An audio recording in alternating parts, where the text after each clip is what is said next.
WeRiseMag.com.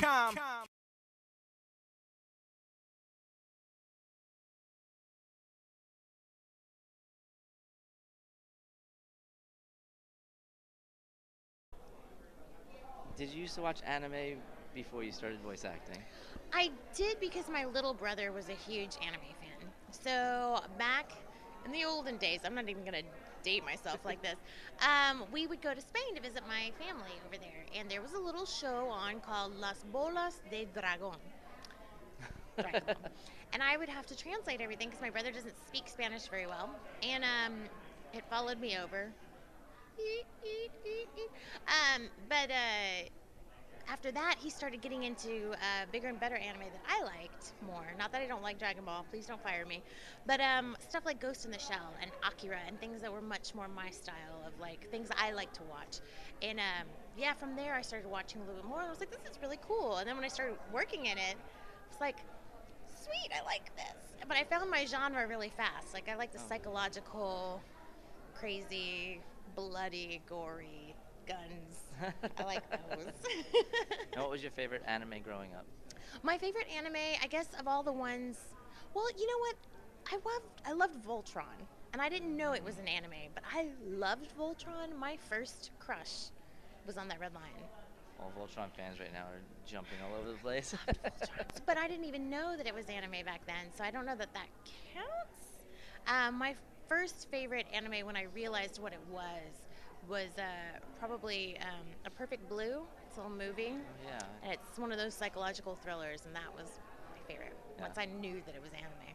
And when did your popularity hit you? Like, when did you realize, like, wow, I'm so bigger than I thought I was? It still hasn't. When I started voice acting, it was way back in the day. Again, I'm not going to do that. But nobody cared about the English voice actors because you had two options. You could pay $55 for the Japanese subtitles, 2 episodes on a VHS. Yep. Some people at home probably I don't even know what that is. Did 3x3 eyes like that. Right. Yeah. So you would pay all this money just for 2 episodes on a brick, or you could pay $10 more to get the dub. So nobody was buying the dubs because they're like, why would I pay more to get the English? So nobody cared about us at all. And then when DVDs came out and people started watching the two, like, hey, I can watch the Japanese and the English, that started to get a little more popularity. And now, like with it being on television and being so prominent on like Cartoon Network and stuff, now it's like really popular. It's just weird because like when I first started going to cons, it's like I could hang out. Nobody knew who I was or cared. I'd have a panel. There's like 2 people there. We'd shoot the shit for a while and then that's it. Now, like Jamie and I walk around and it's Monica, Jamie, Monica. I'm like, whoa, people know who I am. And it's cool and crazy all at the same time. What was your most memorable fan moment? I had one this weekend, but I can't tell you because it's too soon. Too soon. I gotta wait. My most memorable fan moment. Other than this weekend. Oh, there was a guy. I went to a convention in the UK, and in the UK, they're usually held at like universities that have pubs because everybody can drink at 18. So everybody's nice and sloshed all weekend. So we went, and there was this guy that had been hating on dubs all weekend. He's like, look, I like you, you're fine, but I hate dubs, they're stupid. So he passed out on the lawn, and his friends came and found me, gave me Sharpies, and said, go do whatever you want. So here's this shirtless man out in the yard of this university, and I drew a giant Hello Kitty face with dubs rule. And then put like a daisy chain down his arm and like hearts on this side. And needless to say, we didn't see that man again at the con that weekend. I'm sure he loves me. Non-work activities that you enjoy doing, just to calm you down, or... I'm gonna sound like such an old lady. I just started crocheting. Colleen Clinkin and Beard and I crochet and drink wine like little old ladies. But we love it. And gosh, what else do? I don't get a lot of free time. I come to conventions. Other than that, I like live music. I like going to museums and stuff like that. But yeah, lately there's been a lot of crochet in my life. It's new, you know. So you grew up with anime. Did you ever cosplay? I cosplayed 1 year. I don't think it was technically cosplay because it was on Halloween. And I was so excited to be working at ADV that I decided that first Halloween I was going to dress up as one of my characters. Even though I knew that the show wasn't going to be out for like another year. I was like, I'm going to do it. And then everybody thought I was from Sailor Moon all day long. It's like, no. So I haven't done it since then. I'm thinking about it. But it would certainly be something very covered up. Because Monica don't play that. I see the girls here and I'm like, you look great, but oh my gosh, if you were my daughter, I would put a big bag over you and drag you home. Because wow. Dedication, because they walk out in that cold, and cold. I saw some girls with like the woohoo, and they're like, and they're out in the cold. I'm like, girl, get a jacket. Have you ever done any live acting or stage acting? Oh yeah, that's where I got my start. Oh. I did Shakespeare and lots of musical theater and stuff, and so that's actually how I got into voice acting. Is Jason Douglas, another voice actor. He and I were doing shows together, and he's like, hey, you need to audition for this place. And I'm like, it's in Houston? Really? Japanese anime? Okay.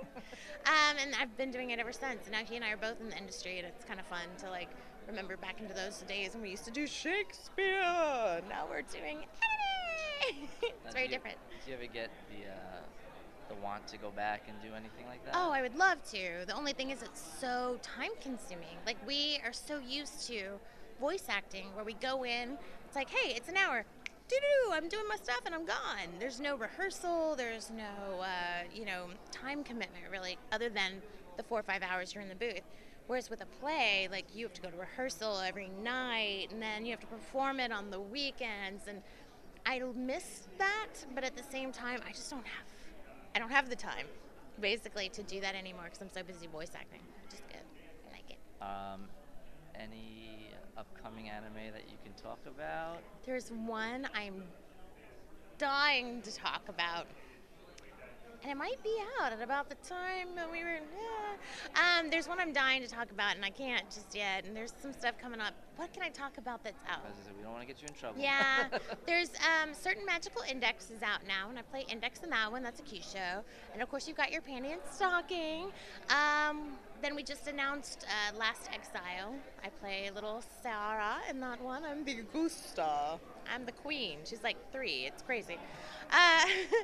So there's a lot of that, and then of course Mass Effect is out, and I want everybody to go watch Mass Effect because I sound like a woman.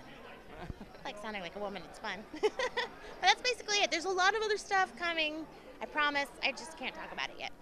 And obviously, we wanted to confirm this is your real voice. This is my real, that's my opener at cons, because I used to hate reading the internet, and I would read reviews, and people were like, God, I hate that fake voice Monica Rial puts on. You know, that little girl, cutesy voice. And I'm like, bitches, I wish this was my fake voice.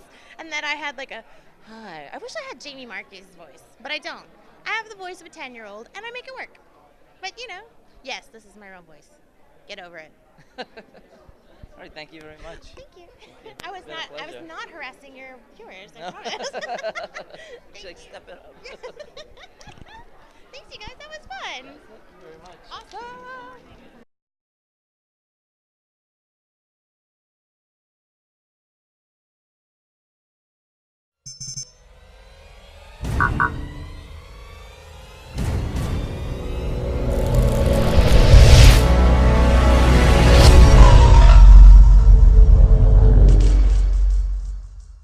WeRiseMag.com